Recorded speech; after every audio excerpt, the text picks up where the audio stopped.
It's been a while since I recorded anything, and one of the things I always wanted to record was my finds when I go to a local or a convention or a tag sale or flea market, but I just never really saw it as something worth recording.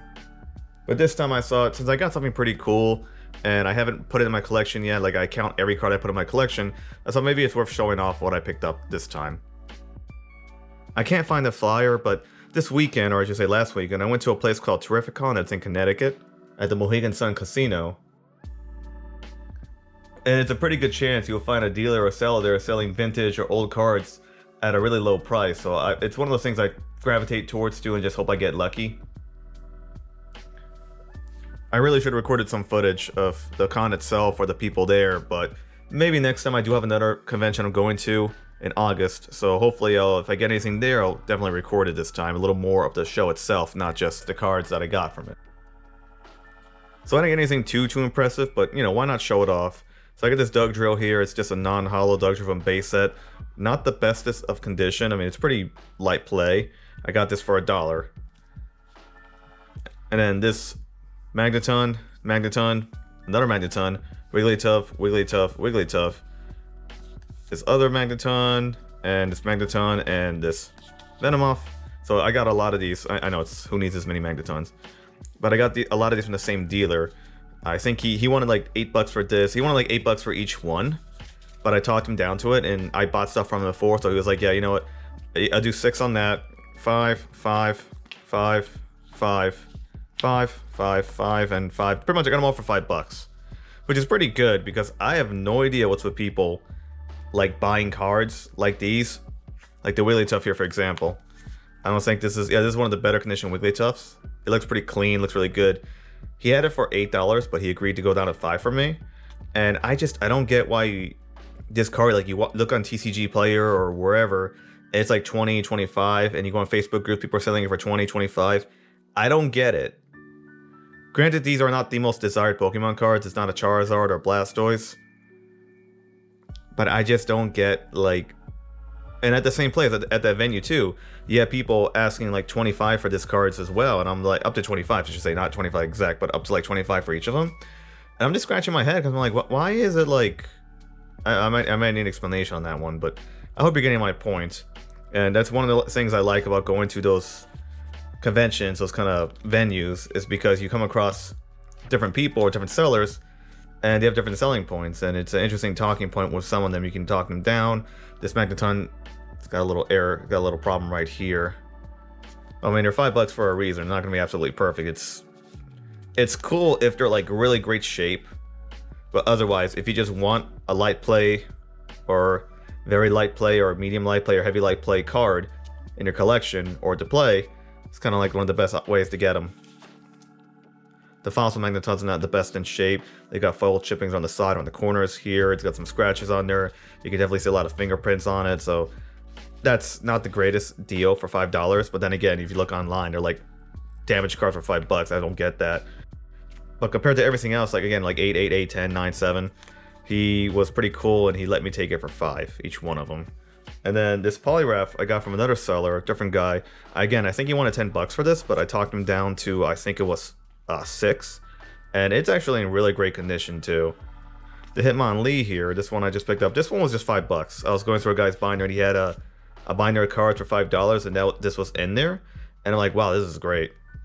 It was a bunch of modern stuff too. I don't know if he intended to have that in there, but I pulled it out and like say, hey, I got this from the $5 binder. He's like, okay, for $5, sure. It was in the binder. It's good to go. I'm like, okay, sweet. I'm not gonna argue it.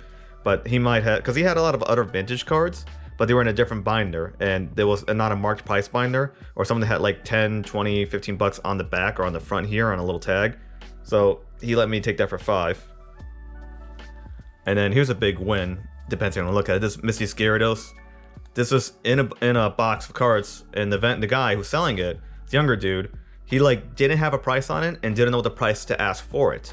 And I told him like, okay, I'm gonna try something really sneaky. Oh, I didn't say that to him, but I thought to myself, I'm gonna try something really sneaky on this one.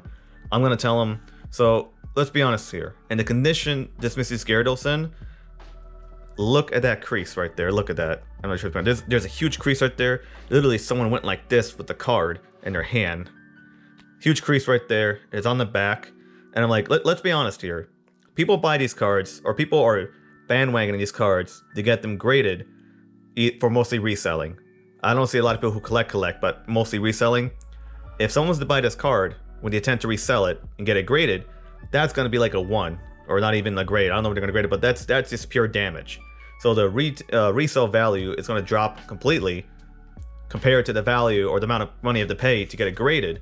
It's not going to be worth it. You're going to be losing out, or just barely breaking even, or just breaking even grading a card that damaged. And I'm like, so let's get that out of the way. And grading it's not worth it. People want cards that are in good condition. Only a handful of people actually want beat up cards like that for whatever reason, just like collecting damaged cards, which I don't get, because you can just buy any of these cards and just crinkle it up like crazy. There you go, it's damaged. So there's such a small market for it. And I'm like, and I'll be honest, the only thing that's good for is playing it. And I actually do play the old-fashioned card game. Like I play Wizard Coast Pokemon. I play the old set. So I'm like, I'll give you $2 for this card. And the guy's like, yeah, I'll do it. So I'm like, sweet, I just got a Misty. I mean, it's damaged like crazy, but I got a Misty's Gyarados for $2.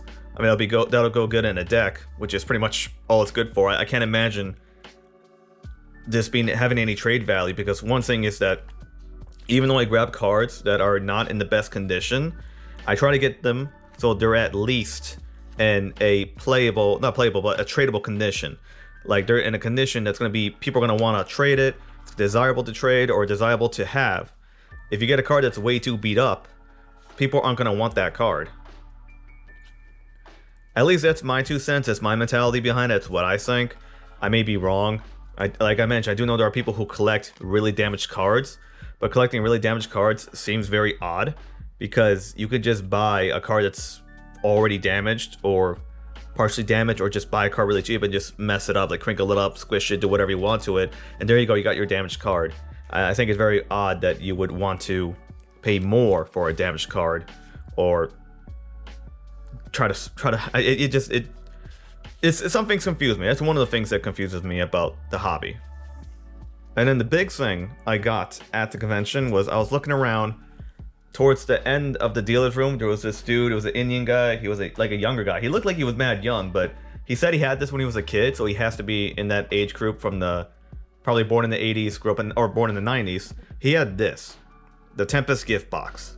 And I saw it, I'm like, whoa, I kind of want that, because I have the starter deck gift box, but I don't have the Tempest one. And I'm like, that's on my to-do list to get, because it has a unique deck in there, or it has a theme deck in there. And I'm looking at it, he wanted $80 for this. So checking out the condition, I'm like, okay, the box is roughed up, but it's really still in a very acceptable condition, especially for opened. I mean, it can't help that. And when I opened the box up, the contents, he had the playmat, which is this big thing here that I can't fold open on screen in the camera range, but he had the playmat. He had this here, the little booklet thing that has a list of the Tempest deck and the cards are in it, as well as what cards to remove out and put in to make it a little different, you know, like they did with the other theme decks. He had this other playmat, which I'm not even sure what this is because I haven't looked into it yet. And he had the Tempest box. He had this the little bag here that comes with this little felt bag. You're supposed to put your cards in this felt bag. I would not put my cards in this felt bag, and I would recommend no one puts their cards in the felt bag, because you can tell this material, either it's because it's old or it's just lousy material. I'm not sure. It's supposed to be, like, again, it's felt material. I mean, this is going to damage your cards if you put it in there. Even if you put it in sleeves, it's going to damage your cards. I wouldn't put it in the felt bag, but still, that's pretty cool. He had that. And he had the CD-ROM that comes with how to play CD-ROM, and it's sealed. It's not even open. And I'm like, dang, that's really good. I want that. And he had these booster packs that he opened. Sadly, these booster packs, Base, Jungle, Fossil, these are open in a mannerism that can't be saved. And by saved, I mean you can't reconstruct these to be displayable. They're dead. They're done. You might as well just throw them out. But I have them in there just because he had this since a little kid, left it in there since a little kid. So I'm like, you know, oh, that's cool. Just leave it in there. Why not? Keep it all one piece. But sadly, the booster packs are pretty beat up, which is funny because when I was a little kid, I didn't actually open my booster packs like that. My brother was a card collector, comic book collector. He told me, like, the trick of doing stuff. He told me, like, hey, you got one of these packs. On the top here, the little triangle, oh, I could just do it right here, actually. On the top here, when you open this up slightly, which I can't open because that's really sealed. I'm not gonna mess with that one. Can I do it in this one? Yeah. If you do that, the little spot right there, it's like a little triangle. If you start poking at it like that, it'll come undone like that. And then if you grab the edges, you can just open it. And that'll just open the seal on the top. So that actually keeps the booster pack in one piece. Doesn't work all the time. Sometimes it'll rip. But if you want to keep the booster pack in one piece and you want to keep it sealed, or not sealed, but you want to keep it in as perfect condition as possible, that's the best way to do it. That's how he showed me how to do it when I was a little kid. So when I was a little kid opening booster packs, I was like delicately opening it like that. And my peers were just like, rah, rip it open. So unfortunate that these are not displayable for the most part because of just the condition they are in. So he had the Tempest box, and this is what sold me. And he didn't have the contents in there. I put this in here, so, well, he had most of the contents in there, I should say. So he had the damage counters, not plucked out. He had the card checklist, the rulebook, version 3, that's the one that came with this. And then the cards, he had the cards, but he didn't have all of them, because I looked into them. I'm like, oh, sweet, let me check this out. I looked, I'm like, oh, that's interesting. You don't have the Zapdos. And he's like, yeah, it's in there. It's like, take a look. He looked like, it's not in there. And he was like, oh my god, I got ripped off. And I'm like, saying to myself, maybe he had a friend borrow this and a friend returned it, or his friend sorted it out for him, or whatever happened. Ultimately, he didn't have the Zapdos, and that really bugged him out. But I have to, and also this is the correct Zapdos, because this set came with there's two different Zapdos. The Zapdos that comes in the Tempest set, and the gift box, and the Thunderstorm set, is the one that says 1999 and 2000 at the bottom right. The one that comes in the Fossil Booster Pack will just say 1999, it won't say 2000, so just a tidbit there. If you have a Zapdos that says 2000 at the bottom, and it's Fossil, it's most likely the one from the Tempest or the Thunderstorm Seam deck that someone just mixed into their collection and didn't think to put it back. But he was missing the cards, he was missing a few things, and then he and I got into a discussion about that.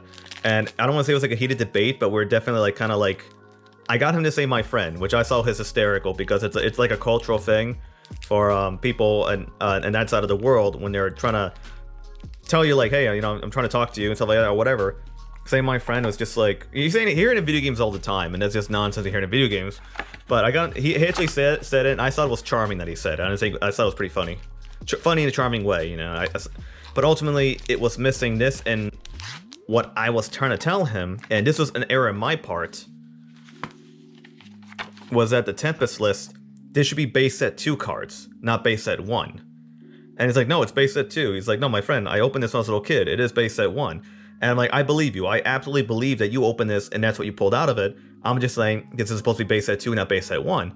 And he's like, okay, maybe I got a variation because I heard there were variations of them. And I'm saying to myself, maybe that's it. That's the first I've heard about it. I'm seeing this in front of me. I've seen this always been base set 2, never seen base set 1. So I'm like, okay, I believe you. And after talking back and forth, the guy's like, you know what? It's not complete. Missing a lot of stuff. I can do it for $10. And I'm like, $10. Do I want to do it for $10? And I'm like, what am I saying? Yes, I want it for $10. I'll do it for $10. So I grabbed the box for $10. And oh, forgot to show the last little thing here. Has the little Pikachu coin that comes with it. How adorable. Better closer look there. Le Pikachu. And obviously, the tray. There's nothing else under it. It's just a tray. But he offered $10 for it, and I thought about it for a second here. I don't know why I hesitated, but I'm like, $10, I'll do it. So I bought the box. I went to the dealer that I bought all those magnetons from, and I'm like, hey, I got this thing here. Do you know anything about it? Because as far as I know, these are supposed to be base set 2.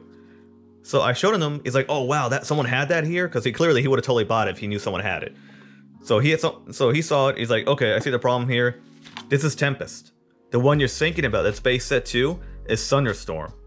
And that just blew my mind, because on my phone here, I pulled this up in front of the guy and I showed him that, hey, I bought this exact set for $20, no cards, and it's almost as complete as his. I know it says 30, it's the best offer. It's best offer for $20, this seller accepted it. But this is like almost as good as complete as his, but it's in better condition. And the thing is, I'm like, again, I'm telling him it has to be base set 2, because here on the set, it shows right here, base set 2, which is the same paper. But again, the thing was, this is Thunderstorm, this is Tempest.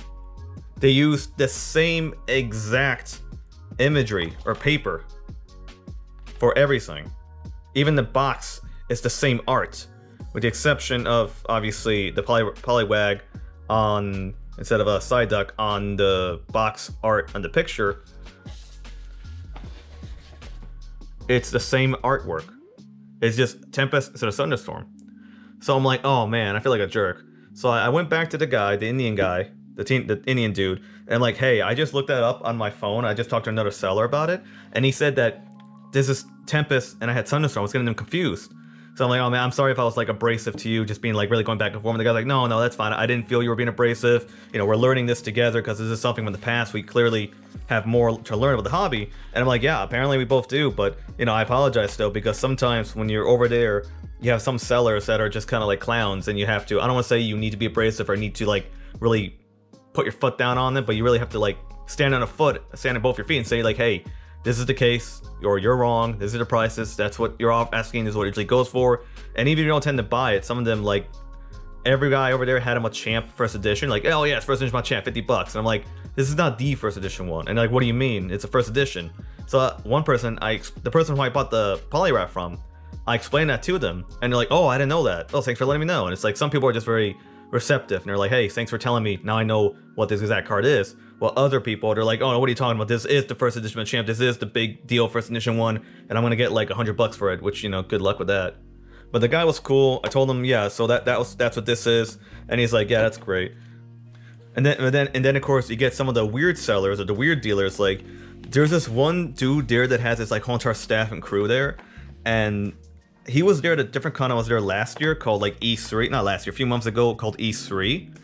I think it's called E3, or C3 or 3C, I think it was. But anyways, he was there, and he had like binders, like binders full of cards, like that's sick. And he did that thing where people shove like, you have those 9 sleeve plastic binders, you're supposed to have just one card in them. He had like 10 of them in each one, and I'm like, these cards are gonna be in terrible condition if you just shoving them in there like that. But I'm like, okay, looking at binder, I want this card, this card, this card. I'm like, hey, what are your price on your cards? And he's like, oh, just point them and I'll tell you what the prices are. And I'm like, okay, it's gonna be one of those people. You know, there's nothing wrong with that in it of itself, I guess. But it was just like, okay, how much is this card? Let me look it up. How much is this card? Let me look it up. How much is this card? Looking up. And at the 5th time, the guy was like clearly getting annoyed. I was asking how much all these cards were, and I'm like, yeah, you're asking like a ton. Like he wanted like $8 or 10 or $8 or $10 for a Doug trio, and I'm like, I just got this for $1 or $2. I can't remember the time. But point being, as I got this for like $1, and you're asking $10 for that card or $8 for that card, that doesn't make a lot of sense there. And you have a ton of these, so clearly they're not selling at $8 a piece. So you might want to reconsider your market here. And I told him like, hey, why don't you like price the cards out so it makes it easier for me instead of having to ask you 40 questions. And his response was, oh, I don't have the money to pay someone to price out all my cards for me. And I'm thinking to myself like, okay, you and your staff here are dressed in like these blue pajama uniforms that are matching color and have these little banners and patches all on them. You're gonna tell me you don't have money to pay someone to go through your cards and price them when you clearly have money to buy this whack uniform. And I'm just like, I don't know what your priorities are. And in his defense, I do know it's hard to price cards out, because something like Pokemon, for example, or Magic the Gathering, I should say, is a better example. Prices fluctuate a lot, and it's hard to keep up on that. If you price one day, this card could be $10, next day $8, next week $7, next week $5, and then maybe another week later it's back up to $8. Because the price goes up and down, it is hard to stay on top and price out the cards.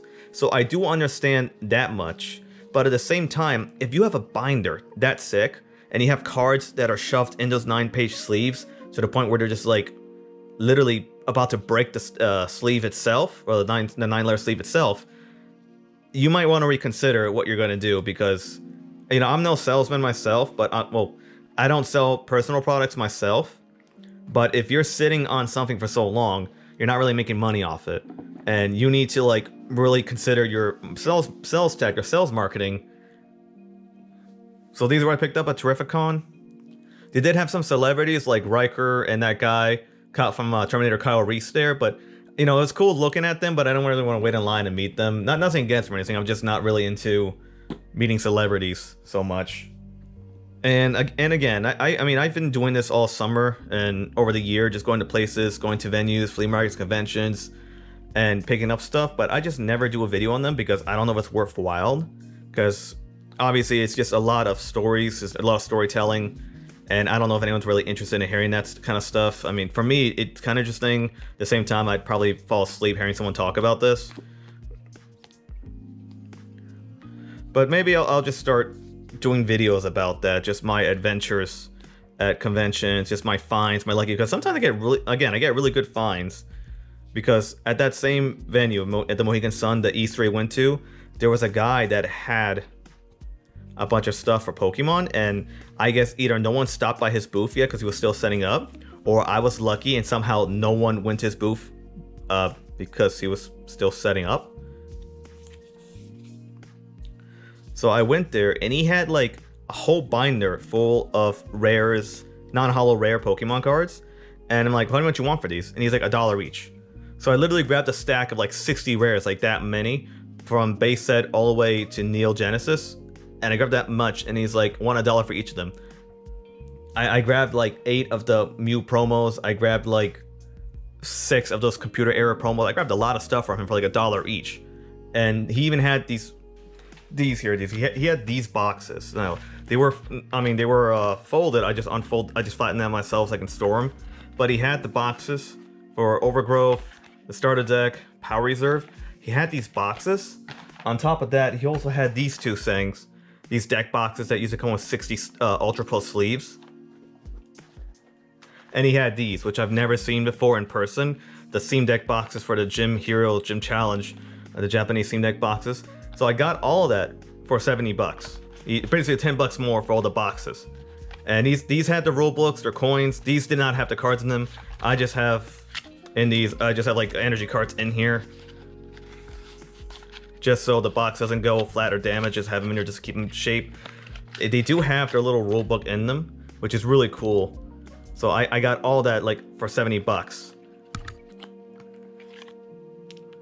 Yeah, it's Arcanine, there you go, yeah. Little 8 Arcanine coin. So he had all this stuff, and I talked to him for a bit. He told me that he bought a collection from some woman whose daughter didn't want these anymore or didn't care for them, so she sold it to him. And the funny thing is, the little girl, well, she's a woman now, she actually wrote her name on it, so it's Julian R. Gonzalez. So I have your stuff now, thank you very much. He didn't have any of the holos though. He sold the holos separately, just had all that extra cards. And the thing is, just like the guy I was talking about earlier, the big binder of cards. This dude had a big binder of cards, but he wasn't trying to be like, yeah, I want $10 for this card right here. He just wanted to sell it for the sake of moving product, because honestly, people collect this stuff. They already have all the non-holos. They have all the comments, on-comments, rares, and if they don't have them, unless it's like graded in absolutely mint perfect condition out of a booster pack, I can't see you getting $10 out of them when everyone is selling them for $1 to $2 to $3 to $4 a piece. So I'm not really sure what to make of it. It is a very confusing hobby. When it comes to card collecting, finding prizes from different people, it is a very confusing or not always direct hobby to be in. And I'm a cheapo. I try to get things as low as possible just because I'm not a reseller. The worst thing I'll do is trade cards to other people for cards I'm missing or cards I like. I wouldn't take up that kind of advantage, because the guy who sold me all those non-holo rares for $1 each, he could have made more money off that. And I feel objectively bad making money off what he could have made, because that was not my goal. And I talked to him, I let him know, hey, I make videos on YouTube, I play the card game, and that kind of conversation, that one-to-one conversation you have with people, helps them know that, hey, you're not trying to make a dollar off me. Let me give you a good deal to help you out because you're trying to do something of interest with the hobby, which is what people typically these days don't do with the old school cards. That is a lot to say for what I picked up or what I found or what I have. But I didn't really intend to make a video on this subject because I don't know if it's even worth, or if it's entertaining or even worth hearing me talk about for several minutes about my interactions with sellers and my finds. I suppose a picture can do the same thing, but maybe if I get a good grab in the upcoming convention. Oh, this is ripped right here. That's right. I think that I have a little... No, I don't. Yeah, this one's ripped right here. Too bad. It's getting sidetracked. Well, if I find any good finds, like a lot of stuff at another place I go to, then maybe I'll make a video on that, because honestly, I should have made a video on when I got this stuff initially, because it was a lot of stuff I got for, I think my grand total I spent that day was like $110, and I bought some hollows. Funny thing, I bought hollows, not these ones, but I bought more of these kind of hollows from that same seller that I bought these hollows from there. He was at the same convention too, and he told me he's going to be at the same one I'm going to this coming August, so maybe I'll run into him again and I'll get more stuff from him. But these are my finds, and maybe I'll do more videos on kind of stuff I find, because again, this can be really neat, but I don't know if anyone really wants to hear me ramble about talking to people and working prices up and down for a hobby that's kind of, I don't want to say isn't very consistent, but is honestly not very consistent.